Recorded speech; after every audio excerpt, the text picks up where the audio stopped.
Millet Marvels, changing the way world eats by Tenali Double Horse.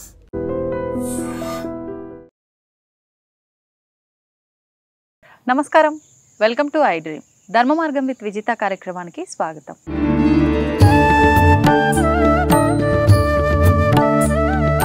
ప్రస్తుతం మనతో పాటు ఉన్నారు శ్రీ రామభద్ర క్షేత్రం నుంచి పండరి సంతోష్ కుమార్ శర్మ గారు. ఇప్పుడు గురుగారితో మాట్లాడి వినాయక చవితి విశిష్టత గురించి, పూజా విధానం గురించి అడిగి తెలుసుకుందాం. నమస్కారం గురుగారు. జై శ్రీరామమ్మ. గురుగారు, వినాయక చవితి రాబోతోంది. మనకు ఈ భాద్రపద మాసంలో మరికొద్ది రోజుల్లోనే ఉంది, ఎన్నో రోజులు కూడా లేదు. అయితే ఈ భాద్రపద మాసం యొక్క విశిష్టత, ఎందుకు మనం ఈ మాసంలోనే వినాయక చవితి జరుపుకుంటాము? ఈ మధ్యకాలంలో చూస్తున్నాము, ఎక్కువగా రంగురంగుల విగ్రహాలను పెట్టి ఆరాధిస్తూ ఉన్నారు. అసలు మట్టి గణపతిని ఆరాధించమని మన శాస్త్రంలో ఉంది అని చెప్పంటూ ఉంటారు. అసలు ఆ రోజున మనం ఎలాంటి విధానాలు ఆచరించాలి? ఈ పూజ అంటే ఇంట్లో పెట్టుకునే వాళ్ళు ఉదయ కాలంలోనే చేయాల్సి ఉంటుందా, సాయంత్రం చేయాల్సి ఉంటుందా? ఇలాంటి విషయాలన్నీ కూడా వివరించండి. జై శ్రీరామ్. శ్రీరామభద్రో విజయతేతరం. భాద్రపద మాసం భద్రమైనటువంటి పదం అని అర్థం అన్నట్టు. అంటే భద్రం, క్షేమం అని అంటాం కదా. అవునండి. భాద్రపద మాసం ప్రారంభమైన తర్వాత చవితి రోజు, భాద్రపద శుద్ధ చవితి రోజు వినాయక చతుర్థి అని మనకు ఆ రోజు చాలా విశేషంగా చిన్నారుల నుండి మొదలుకొని అన్ని ఆశ్రమాల బ్రహ్మచారి, గృహస్థుడు, వానప్రస్థుడు అందరూ కూడా, సన్యాసి కూడా గణపతిని ఆరాధిస్తారు. ఆదౌ పూజ్య, మహాగణాధిపతికి ప్రప్రథమంగా ఆరాధన చేయాలి అన్నారు. అంటే విఘ్నాలు మనకు వస్తుంటాయి జీవనంలో, జీవన గమనంలో అనేక విఘ్నాలు వస్తుంటాయి. అలా ప్రతి నెల వచ్చేటువంటి సంకష్టహర చతుర్థి ఉంటుంది. భాద్రపద మాసంలో వచ్చేటువంటిది స్వామివారు ఆవిర్భవించారు అని అన్నారు. అసలు స్వామివారు భాద్రపద శుద్ధ చవితి రోజే ఆవిర్భవించాడా? కాదు. మహాగణాధిపతి యుగ యుగాల నుండి ఉన్నాడు. మనకు బ్రహ్మాండ పురాణంలో లలితా సహస్రనామాల్లో కామేశ్వర ముఖాలోక కల్పిత శ్రీ గణేశ్వర, ఆ కామేశ్వరుణ్ణి అంటే పరమేశ్వరుణ్ణి ఆ పరమేశ్వరుడి యొక్క ముఖాన్ని ఆలోకము, ఆశాంతము అలా వీక్షణ చేసింది అమ్మవారు. అప్పుడు గణపతి ఆవిర్భవించాడు. ఎందుకు? భండాసురుణ్ణి ప్రదర్శించినటువంటి విఘ్నయంత్రాన్ని భేదం చేయడానికి ఆవిర్భవించాడంట. అలా మహాగణాధిపతి యుగ యుగాల నుండి ఉన్నటువంటి స్వామి. ఈ భాద్రపద శుద్ధ చవితి రోజు మాత్రం చాలా విశేషంగా ఆరాధించడం ద్వారా సంవత్సర కాలం పాటు మనం జీవనంలో ఏ ఏ కార్యాలు పెట్టుకున్నామో అన్ని కార్యాలు సిద్ధిస్తాయి అన్నారు. సిద్ధి, బుద్ధి అంటే లక్ష్మీ స్వరూపలే. బుద్ధి అంటే బుద్ధుని పదను పెట్టు అంటుంటారు కదా, అలా పదను పెట్టడం ద్వారా ఏ పని అనుకుంటామో అది సిద్ధిస్తుందట. భార్యలోనన్నారు అంటే పారమార్థికం అందులో తీసుకోవచ్చు అన్నట్టు. అలా పూర్వాభాద్ర, ఉత్తరాభాద్ర నక్షత్రంతో కూడుకున్నటువంటి పౌర్ణమి భాద్రపద మాసం. మనకు ఈ భాద్రపద మాసంలో చతుర్థి నుండి మొదలుకొని చతుర్దశి వరకు, అనంత పద్మనాభ చతుర్దశి అంటారు కదా, ఆ రోజు వరకు కూడా 9 రోజులు మొట్టమొదటిగా మహాగణాధిపతిని ఆరాధించాలి. మనకు శివ పంచాయతనం ఉంటుంది కదా, ఈ గణపతితోనే ప్రారంభమవుతుంది. 5 దేవతలు ఈ నెలంతా కూడా గణపతిని. తర్వాత వచ్చేటువంటిది ఆశ్వీజ మాసం, అమ్మవారిని. కార్తీక మాసం అంతా కూడా శివయ్య పరమేశ్వరుడు. తర్వాత మాసానాం మార్గశీర్షోహం, మాసాలలో మార్గశిర మాసాన్ని నేనే అని అంటాడు మహావిష్ణువు. తర్వాత సూర్యుడు. ఇలా పంచాయతన ఆరాధన అనేటువంటిది శంకర భగవత్పాదుల వారు మనకు చెప్పారు. అందులో మొదటగా ఈ గణపతితోనే ప్రారంభం అవుతుంది. అంటే తొలి పూజలు ఆయనకే ప్రారంభం అన్నట్టు, వీటిల్లో కూడా ముందుగా ఆయనతోటే ప్రారంభం అవుతున్నాయి. ఓకే, మరి ఇప్పుడు విగ్రహాల విషయానికి వస్తే గురుగారు, మట్టి విగ్రహాలనే పూజించాలి, అదే ప్రధానం అన్నారు. అయితే ఇప్పుడు చూస్తుంటే అలా కాదు, రకరకాల రంగురంగుల విగ్రహాలు, ఒక రకంగా పర్యావరణాన్ని కలుషితం చేసే విధంగా ఉండే విగ్రహాలు. మళ్ళీ మనం చూసుకుంటే విగ్రహారాధన చేస్తున్నప్పటికీ పసుపు గణపతిని కూడా ఆరాధించిన తర్వాత విగ్రహ ఆరాధన చెయ్యాలా? ఇలాంటి సందేహాలు కూడా ఉన్నాయి. ఒకసారి వాటి గురించి కూడా వివరణ. తప్పకుండా. వరసిద్ధి వినాయక వ్రతకల్పంలో ప్రథమంగా సంకల్పం చేసుకున్న తర్వాత త్రికాలంలో, ఇంతకుముందు మీరు ప్రశ్న ఉదయం చేయవచ్చా, మధ్యాహ్నం చేయవచ్చా, సాయంకాలమా, అసలు త్రికాల పూజ చెప్పారు. గానాపత్యంలో ఉండేటువంటి వారు 3 కాలాల యందు 9 రోజులు ఆరాధన చేస్తుంటారు. మరలా మామూలుగా భక్తజనులు ఏంటిదంటే, ఆయన గణపతికి ఏంటిదంటే ఒక బెల్లం ముక్క పెట్టినా, ఒక గరిక సమర్పించిన, అటుకులు, బెల్లము ఇవన్నీ పెట్టినా కూడా సంతుష్టించి అనుగ్రహిస్తాడంట. అలా మహాగణాధిపతిని ఉదయము చేయవచ్చు, మాధ్యానికం అపరాహ్నం అంటే మనకు అభిజిత్ ముహూర్తం అని అంటారు, ఆ సమయంలో కూడా చేయవచ్చు. సాయంకాలం కూడా గోధూళి ముహూర్తం అంటున్నారు, గువ్వలు వస్తుంటే ధూళి వచ్చేటువంటి సమయం. 3 కాలాల్లో ఏ కాలమైనా కూడా చేయవచ్చును. ఇంట్లో చేసుకొని సాయంకాలం పూట, ఇంతకుముందు స్వాతంత్ర్యం మనకు వచ్చే ఆ సమయంలో అందరినీ కూడా ఏకీకృతం చేయాలని బాలగంగాధర్ తిలక్ గారు అసలు ప్రమాణం కూడా గణపతిది ఈ చేతి ఎంత ప్రమాణం ఉందో అంతే పెట్టాలండి సైజు. అంత కాకుంటే కలియుగంలో మానవులు 6 feet 5 feet ఉంటారు కదా, అంతవరకు తీసుకోవచ్చు. అంటే అది ఏంటిదంటే ఒక మండపాలు పెట్టి అందరినీ కూడా ఒక సమాయత్తం చేసి భారత్ కూర్చుని పెట్టేసి స్వాతంత్రం రావడానికి ఇది ఒక ప్రవేశపెట్టినటువంటి గొప్ప విషయం. ఇది కూడా ఒక ఐక్యతకు గొప్ప నిదర్శనం. అలా మాధ్యానికం ఉదయం పూట ఇంట్లో చేసుకుని సాయంకాలం పూట ఎక్కడెక్కడ ఉన్నదో ఇదంతా కూడా ఒక ఐక్యతకు, ఒక కుటుంబం వసుదైవ కుటుంబానికి నిదర్శనం అన్నట్టు అలా చేసుకోవచ్చు. అలా మట్టితోని మాత్రమే చేయాలి. మృత్తికే హనమే పాపం యన్మయా దుష్కృతం కృతం అని కొన్ని మంత్రాలు ఉన్నాయి. ఆ మట్టితోని వినాయకుడిని చేసి మనము ఎక్కడ పడితే అక్కడ అన్ని పత్రాలు తెస్తున్నాం. ఏ పత్రంతో పడితే అసలు విధానం ఏమిటి అంటే, ఈ వర్షాలు పడిన తర్వాత సహజ సిద్ధంగా గరిక వస్తుందండి. దూర్వా అంటాం. అంటే ఒకటి కాదు, 2 దూర్వా అంటే 2 విధానాలుగా మనకు 2 కొసలుగా వస్తుంది అన్నట్టు. సహస్రపరం అంతే. అంటే మనం ఇప్పుడు గరిక ఎక్కడైనా పెరుగుతుంది, అది ఆయనకు చాలా ఇష్టం. 21 దూర్వాంకురాలు 21 గరికతోనే ఆయనకు పూజ చేస్తే ఆయన సంతుష్టుడై అనుగ్రహిస్తాడంట. సహస్రపరమాదేవి శతమూల శతాంకుర సర్వగుం హరతు మే పాపం. మనకు అంతా బాగున్నా కూడా అప్పుడప్పుడు నాకేమైందో ఇలాంటి కొన్ని భయాలు వస్తుంటాయి. దూర్వా దుస్వప్న నాశిని. నిజంగానే అండి, ఏమీ అవసరం లేదు. ఆ దూర్వా యుగ్మాన్ని తీసుకొని 21 పత్రాలని మనకి ఏం పత్రి దొరుకుంటే ఆ దూర్వా యుగ్మాన్ని గణపతికి మృత్తి అంటే మట్టి గణపతికి పెట్టడం ద్వారా ఆయన అనుగ్రహిస్తాడంట. తర్వాత చూతపత్రం మనం చూస్తున్న మామిడి పత్రాలు కానివ్వండి, ఇవన్నీ కూడా మామిడాకు, బిల్వం, ఈరోజు షుగర్, ఇవన్నీ కూడా ఎంతో సైంటిఫిక్ గా అందులో చెప్పారు. ఆరోగ్యానికి సంబంధించినటువంటి పత్రాలు. అవి స్వయంగా వెళ్ళి మనం తెంపుకొచ్చుకోవాలి. ఉదయం అంతా కూడా ఆ చెట్టు దగ్గరికి వెళ్ళి ఆ చెట్టు తత్వాన్ని, ఇంతకుముందు రావి చెట్టు దగ్గరికి వెళ్తాం, చలపత్రం అని అనుకున్నాం. చలపత్రం అంటే జీవితం కూడా చలమైనటువంటిదే, అందుకనే తొందరపడకు, ప్రశాంతంగా జీవించు, హాయిగా ఉండు అని ఒక్కొక్క చెట్టు దగ్గరికి వెళ్తే ఆ వృక్షతత్వం మనకు కూడా తెలుస్తుంది అన్నట్టు. అలా అశ్వత్థ పత్రం అని, రేగుపత్రం, గొంతు సంబంధమైనటువంటి సమస్యలు ఉంటే రేగు పండ్లు తినమని అంటుంటారు, అలా రేగుపత్రము. ఇలా అనేక 21 రకాల పత్రాలు, పత్రి పూజ చాలా విశేషం. మట్టితోని మాత్రమే చేయాలి. ఎందుకంటే ఆకాశాత్ వాయు వాయోరగ్ని అగ్నేరాపః ఆపః పృథివ్యాం పృథివీ ఓషధేః ఓషధీభ్యో అన్నమని మనకు వేదంలో చెప్పిన విధానంగా ఈ మట్టి ఏ మృతి ఏదైతే ఉందో ఇది జలంలో మాత్రమే మనం నిమజ్జనోత్సవం చేయడం. అలా నీరు కూడా ఏంటిదంటే బాగా వర్షాలు పడి ఆ నీటిలో ఈ పత్రాలు ఇవన్నీ కూడా వేయడం ద్వారా నీరు శుభ్రంగా అవుతుంది అనేటువంటి ఒక విషయం కూడా. తర్వాత చెరువును తోడినట్టు అవుతుంది. మనం ఊర్లలో చెరువులు ఉంటుండే కదండి, ఆ మట్టి తీసుకుని వచ్చి ఆ మట్టితో వినాయకుల్ని చేసుకోవడం చాలా విశేషం అన్నట్టు. ఓకే.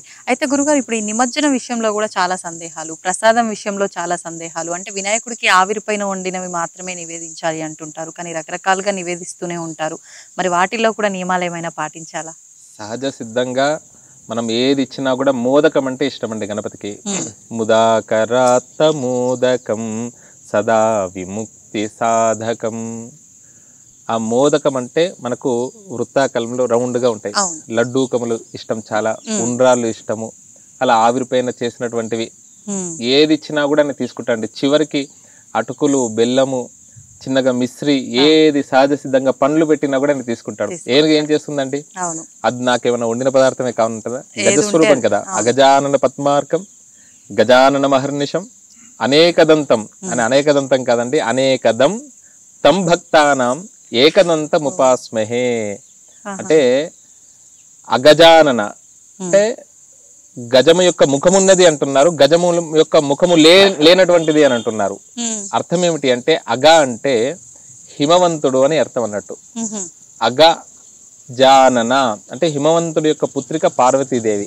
పార్వతీదేవి పుత్రుడు ఎవరండి? గజాననుడు. గజాననం అహర్నిశం, ఆయనను అహర్నిశం, గజము యొక్క ముఖం కలిగినటువంటి స్వామి, నిన్ను అహర్నిశం ఎల్లవేళలా నిన్ను స్మరిస్తున్నాము. ఎవరి ముఖాన్ని చూస్తే మనకు సంతోషం కలుగుతుందో, ఎవరి ముఖాన్ని చూస్తే ఆనందం కలుగుతుందో, చిన్న పిల్లవారైనా పెద్ద గణపతిని చూస్తే ఏం చేస్తాం, ఒకసారి 2 చేతులు జోడించి నమస్కారం చేస్తాం కదా. ఏనుగులు వస్తుంటాయి, తిరుమలలో మాడవీధుల్లో చూస్తుంటాం, చూడగానే ఒకసారి ఆనందం అవుతుంది. ఆ స్వామి వారి కంటే ముందుగా వారి దగ్గరికి వెళ్తూ ఉంటాము. అట్లా గజానన మహర్నిశం అనేకదం ఈ విశ్వంలో ఉండేటువంటి చరాచర జగత్తులు అన్ని ప్రాణుల్ని కూడా రక్షిస్తుంటారంట. అనేకదం తం భక్తానం, అలాంటి స్వామివారిని ఏకదంతముపాస్మహే, ఆయనకు ఒకటే దంతం ఉంటుందండి, అనేక దంతాలు ఉండే. ఒక దంతాన్ని మహాభారతానికి వ్యాస భగవానుడు నాకు కలం కావాలి అన్న సందర్భంలో ఆగకుండా రాసేటువంటి కలం ఏది అని అంటే ఆయన కలాన్ని, ఆయన యొక్క దంతాన్ని త్యాగం చేశాడు. అలా త్యాగానికి సంకేతం గణాధిపతి. ఆ స్వామివారిని ఒక్క గం గణపతయే నమః అనే నామం చేసినా సరే, లేకపోతే 16 నామాలు ఉన్నాయి, వచ్చినటువంటి వాళ్ళు 16 నామాలు చేసినా సరే, లేదు 2 చేతులు జోడించి ఏమీ రావు స్వామి అని బింగిల్ తీసినా అన్నిటికీ కూడా ఆయన సంతృప్తి పడతాడంట, ఆనందపడతాడంట. కలౌ కపి వినాయక. కలియుగంలో ఆంజనేయ స్వామి ఎలానో వినాయకుడు కూడా అలానే. ఉత్తర భారతదేశం వెళ్తే మీకు అక్కడ గణపత ఆంజనేయ స్వామి, ఎందుకంటే గణపతికి కూడా సింధూరం పూస్తుంటారు. కాశీ అక్కడ కూడా మనకు చింతామణి గణపతి, అవును చింతామణి గణపతి ఉన్నది శృంగేరి జగద్గురు. తర్వాత సాక్షి గణపతి, అక్కడికి వెళ్ళినందుకు సాక్షి. తర్వాత కాశీలో చూడాల్సినటువంటివి డుండి గణపతి. అంటే వీళ్ళందరూ వచ్చారంట. విశ్వేశం మాధవం డుండిం దండపానించ భైరవం వందే కాశీం గుహాం గంగాం భవానీ మణికర్ణికం. అలా గేట్ నెంబర్ 1 దగ్గర ఉంటుంది డుండి గణపతి. నెంబర్ 1 కు వెళ్ళేటప్పుడు సాక్షి గణపతి ఉంటాడు. చింతామణి గణపతి కేదార్ ఘాట్ దగ్గర ఉంటాడు, కేదారేశ్వర స్వామి దేవాలయ దగ్గర. అలా అది కూడా సింధూర వర్ణంలో ఉంటుంది, సింధూరం పూసుంటుంది. ఆంజనేయ స్వామి వారికి సింధూరం ఎలా ఉంటుందో ఈ గణపతికి కూడా సింధూరం ఉంటుంది. మామూలుగా హనుమంతుడు మాత్రమే సింధూర రంగు అలా రాసి ఉంటుంది కాబట్టి చూస్తే ఎవరైనా హనుమంతుడు అనుకుంటాం, కానీ అది గణపతి. మళ్ళీ ఆ విగ్రహాలు కూడా చూడడానికి మన దగ్గర ఉన్నట్టుగా ఉండవు, అవి డిఫరెంట్ గానే ఉంటాయి, చాలా విశేషంగా ఉంటాయి. ఒక్కొక్క అనేక రకాల గణపతులు అండి, 32 గణపతులు ఉన్నాయి. అలా విజయ గణపతి, సిద్ధి గణపతి, బుద్ధి గణపతి, లక్ష్మీ గణపతి. ఆ గణపతిని ఆరాధిస్తే లక్ష్మీ కావాలనుకునే వారికి లక్ష్మీ, విద్య కావాలని, అందుకని పుస్తకాలు కూడా గణపతి దగ్గర పెట్టి పూజిస్తూ ఉంటారు. ఆ రోజు వినాయక చవితి రోజు చాలా విశేషంగా అందులో ఒక 5 కథలు ప్రధానంగా చెప్తారు. అందులో ఎంతో తత్వం ఉంది, చాలా అద్భుతమైనటువంటి విధానంగా. అంటే కేవలం కథ అన్నట్టే కాదు, మాతృదేవో భవ, పితృదేవో భవ, భారతీయ సనాతన ధర్మానికి సంబంధించినటువంటి విషయాలు అందులో ఉండడం జరిగిందన్నట్టు. గణపతి ఏం చేస్తాడు, 3 ప్రదక్షిణాలు చేసుకుంటాడు కదా శివపార్వతులకు ఇద్దరికి కూడా. అందుకు నేను తల్లిదండ్రులను వదిలిపెట్టేసి నువ్వు ప్రపంచంలో ఉండేటువంటి తీర్థయాత్రలు చేసినా, నదీ స్నానం చేసినా, ఎక్కడికి వెళ్ళినా దాన ధర్మాలు చేసినా ఉపయోగం లేదు. ప్రప్రథమంగా మాతృదేవో భవ, పితృదేవో భవ, ఆచార్య దేవో భవ, భూషట్కేన ప్రదక్షిణ కాశీ యాత్రయుతేన చ సేతు స్నాన శతేర్యశ్చ తత్ఫలం మాతృవందతే అనేటువంటి ఒక కథ మనకు చెప్తుంది. అలా శమంతకోపాఖ్యానం అని ఉంటుంది, తప్పకుండా వినాల్సినటువంటిది. ఆఖ్యానం అంటే కథ, ఉపాఖ్యానము అంటే చిన్న చిన్న కథలు అని అర్థం అన్నట్టు. అంటే సంపద ఉండాలి అంటే ఏం చేయాలి, శుచి శుభ్రం. అంటే ఆ సూర్య భగవాన్ గురించి సత్రాజిత్తు తపస్సు చేస్తాడు. ఆ మణి చేసేటప్పుడు చెప్తాడు, నువ్వు శుచిగా శుభ్రంగా ఉంటే మాత్రమే నీ దగ్గర సంపద ఉంటుంది, అంటే మణి ఉంటుంది. శుచిగా శుభ్రంగా లేనటువంటి వారి దగ్గర మణి అనేటువంటిది చాలా, మణి అంటే సంపద అనేటువంటిది చాలా కష్టం అని అంటారు.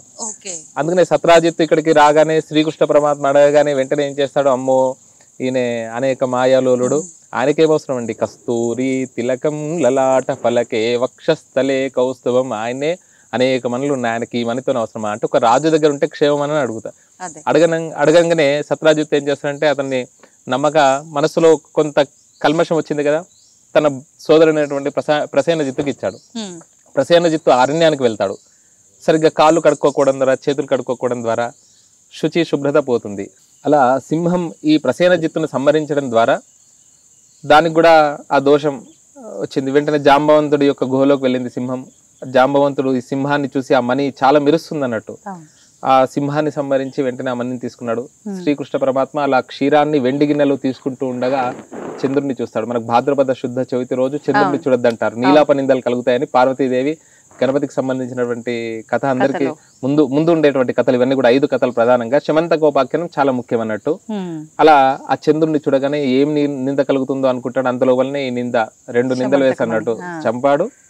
తర్వాత మనని తీసుకెళ్ళాను. ఏం చేయాలని అర్థం కాకుండా వెళ్ళగా నెమ్మదిగా ఆ ప్రసేనజిత్తు వెళ్ళినటువంటి మార్గంలో వెళ్ళాడు అరణ్యానికి. ఆ సింహం అడుగుజాడల మార్గంలోకి వెళ్ళాడు. జాంబవంతుడి యొక్క గుహలోకి వెళ్ళాడు. జాంబవంతుడిని సంహరించాడు. అప్పుడు జాంబవంతుడితో మల్ల యుద్ధం చేస్తుంటే పుంసాం మోహన రూపాయ పుణ్యశ్లోకాయ మంగళం. రామావతారంలో జాంబవంతుడు అంటే సప్త చిరంజీవులు కాకుండా ఈ జాంబవంతుడు, హనుమంతుడు, విభూషణుడు ఇప్పటికీ ఉన్నారు. ఎక్కడెక్కడ రామనామం జరిగితే హనుమంతుడు అక్కడెక్కడ దర్శనమిస్తాడంట. అలా జాంబవంతుడు కూడా చిరంజీవుల్లో ఒకడు. ఆ విధానంగా వెంటనే ఇతను త్రేతాయుగంలో రామచంద్రుడు, అప్పుడు అతన్ని స్పృశిద్దామని ఉండే అవకాశం లేదు. ఈ ద్వాపర యుగంలో శ్రీకృష్ణ పరమాత్మగా నాకు అవకాశం ఇచ్చిందని ఆ మణితో సహా జాంబవతిని ఇచ్చిండు. సత్రాజిత్తు దగ్గరికి వెళ్ళేసి ఆ మణిని ఇవ్వగానే అతను చేసుకున్నటువంటి పొరపాటుకి నిందకి ప్రాయశ్చిత్తపడి సత్రాజిత్తు తన కుమార్తె అయినటువంటి సత్యభామని ఇచ్చి వివాహం చేయడము. మళ్ళీ శ్రీకృష్ణ పరమాత్మ నీకే భగవంతుడికే ఇలా నీలాపనింద కలిగింది, మరలా మాలాంటి సామాన్యులు ఎలా అని అంటే అప్పుడు ఈ శమంత కోపాఖ్యానం ఎవరైతే విని అక్షతలు శిరస్సు మీద వేసుకుంటారో, ఈ 5 కథలు మిగతా అన్ని విన్నా వినుకున్నా ఈ శమంత కోపాఖ్యానం భాగవతంలో ఉంది, ఎవరైతే శిరస్సు మీద వేసుకుంటారో వారికి ఈ నీలాపనిందలు రావు అని చెప్పినటువంటి అంశం. అలా ఆ కథ తప్పకుండా వినాలి. నిమజ్జనోత్సవం కూడా త్రయాన్నికం అంటే 3 రోజులకు చేయొచ్చు, 5 రోజులకు చేయొచ్చు, 9 రోజులు గానాపత్యం ఇలాంటి ఉపాసన చేసేవాళ్ళు అలా 9 రోజులు కూడా చేస్తూ ఉంటారు. గురుగారు మామూలుగా కొంతమంది అంటే మండపాల్లో ఈ మధ్య కాలంలో అంటే ఒకేసారి అన్ని నిమజ్జనానికి తీయటం వల్ల ఇబ్బందులు అవుతాయని చెప్పి కూడా కొన్ని రోజులు కొన్ని అని అట్లా తీస్తున్నారు. కొన్ని సందర్భాల్లో కొన్ని ఊర్లలో 21 రోజులకి నిమజ్జనం చేసేవాళ్ళు ఉన్నారు, 13, 11కు చేసేవాళ్ళు ఉన్నారు. కానీ ఈసారి మనకు చంద్రగ్రహణం కూడా వచ్చింది కాబట్టి గ్రహణం తర్వాత వినాయకుడిని ఉంచటం అనేది కరెక్ట్ పద్ధతేనా, లేదు అంటే 9 రోజులకే నిమజ్జనం చేయడమే ఉత్తమమా? 9 రోజులకు మాత్రమే నిమజ్జన చేయాలండి. అంటే అమ్మవారి నవరాత్రులు ఏంటంటే ముందుగా 3 రోజుల ముందు చేస్తుంటారు. కానీ గణపతి నవరాత్రులు ఏంటంటే 3 రోజులకు 5 రోజులకు తప్పకుండా 9 రోజులు కాగానే చతుర్దశి రోజు నిమజ్జనోత్సవం చేయాల్సిందే. చతుర్దశి తర్వాత చేయకూడదు. ఎందుకంటే మరలా గ్రహణము అసలు సంప్రదాయం లేదు, పద్ధతి లేదు.